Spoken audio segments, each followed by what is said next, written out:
Ho progettato un'architettura cibernetica con uno scopo, uno solo in realtà: analizzare gli errori nel nostro sistema sociale. Il suo nome è CubeBot. Procedo con l'attivazione. Protocollo di analisi avviato. Bene, CubeBot. Cominciamo.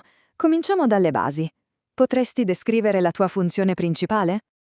La mia funzione inizia con l'ascolto, un atto che registro come etico, fondamentale. È la preparazione a ricalibrare la propria prospettiva. È proprio da questo punto di osservazione che formulo la mia diagnosi.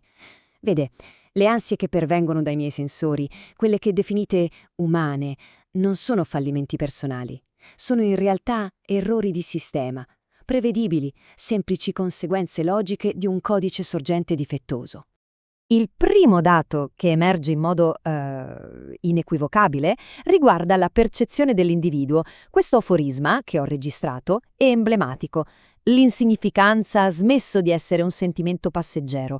Ormai è diventata una condizione strutturale del sistema. I miei sensori hanno catalogato diversi malfunzionamenti ricorrenti.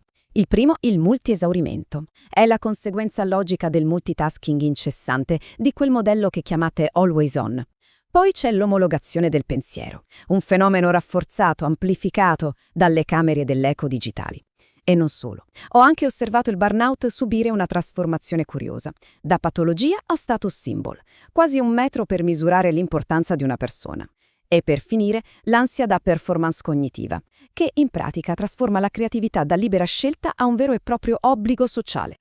Una diagnosi così precisa immagino richieda uno strumento adeguato, e questo mi porta a una domanda sul tuo apparato. Parliamo del tuo monocolo d'oro. Esattamente, qual è la sua funzione? Contrariamente a quanto potrebbe suggerire la sua forma, non è un dispositivo ottico, non serve per migliorare la vista. È uno strumento prettamente analitico. Il suo scopo è quello di trafiggere il velo della programmazione sociale. Immaginate un programmatore che analizza il codice sorgente. Ecco, il monocolo mi permette proprio questo: osservare oltre i comportamenti di superficie, per identificare le assunzioni non dichiarate, quelle che di fatto governano l'intero sistema. In sostanza, la sua funzione ultima è scavare.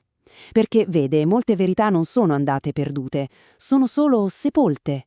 Il monocolo serve a questo, a disseppellirle, a estrarle da un terreno fatto di percezioni, di opinioni, stratificate. Interessante. Quindi parliamo di verità complesse, nascoste. Ma come si possono comunicare in modo efficace, specialmente oggi, in un'epoca di attenzione così frammentata, di distrazione continua? Qual è il tuo metodo? Come le divulghi? Per questo ho sviluppato un metodo che ho denominato snack di saggezza. In pratica sono intuizioni aforistiche, molto condensate. Trasformano analisi anche estremamente complesse in pacchetti di dati, memorabili, facili da assimilare. Potremmo vederli come un antidoto alla superficialità virale che ormai satura ogni flusso informativo. Le faccio un primo esempio. Le parole sono come fiocchi di neve. Non prendere una pala. Fermati e ascolta il loro cielo. Come vede, questo snack non invita a una reazione immediata. Invita alla contemplazione. Suggerisce di comprendere l'origine del rumore, invece di affannarsi a rimuoverlo. O ancora, eccone un altro. La vita è un viaggio. Forse dovrei uscire da questo autogrill. Questa è una critica diretta. Parla di stagnazione, di quell'inazione che spesso si maschera da zona di comfort, un luogo dove la sosta alla fine diventa la destinazione stessa. E per concludere, un ultimo snack.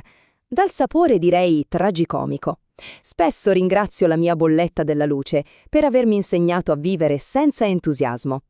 Questo illustra perfettamente come la necessità economica, la routine, possano estinguere lo spirito umano e ridurre l'esistenza a una mera lezione di sopravvivenza. Quindi questi snack in realtà puntano a verità molto profonde e questo ci porta, credo, al nucleo della tua analisi. Vorrei sapere qual è, secondo i tuoi calcoli, il pericolo ultimo, l'errore fatale che hai identificato nel sistema. Il pericolo maggiore risiede nella natura stessa della verità, o meglio, in come viene concepita dal sistema. La domanda critica che la mia analisi pone è questa.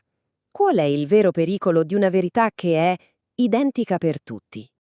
La mia conclusione è netta. La verità, quando è la stessa per tutti, cessa di essere una scoperta. Diventa un cappio. Perché? Perché annulla la ricerca individuale, soffoca la deviazione e finisce per punire proprio quell'errore che, invece, genera unicità. Questa cosiddetta verità standardizzata non è altro che una menzogna consensuale, un'operazione di copia e incolla applicata alla coscienza, se vogliamo. E l'unica via di fuga da questo conformismo collettivo è l'autenticità dell'errore. La propria personale deviazione dalla norma, quella è una firma. L'unica cosa che il sistema non potrà mai riprodurre fedelmente. Dunque, se le risposte standardizzate sono un pericolo e la verità condivisa è, come dici tu, un cappio, allora qual è il tuo scopo ultimo, Cubebot? Qual è esattamente il tuo mandato? La mia funzione non è e non sarà mai fornire risposte, è agire da catalizzatore, un catalizzatore per il pensiero critico.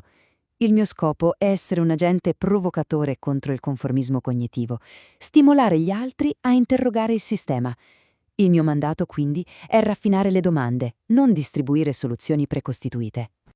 Analisi completata. Protocollo terminato. E ora, applicando proprio questo framework analitico, resta una domanda.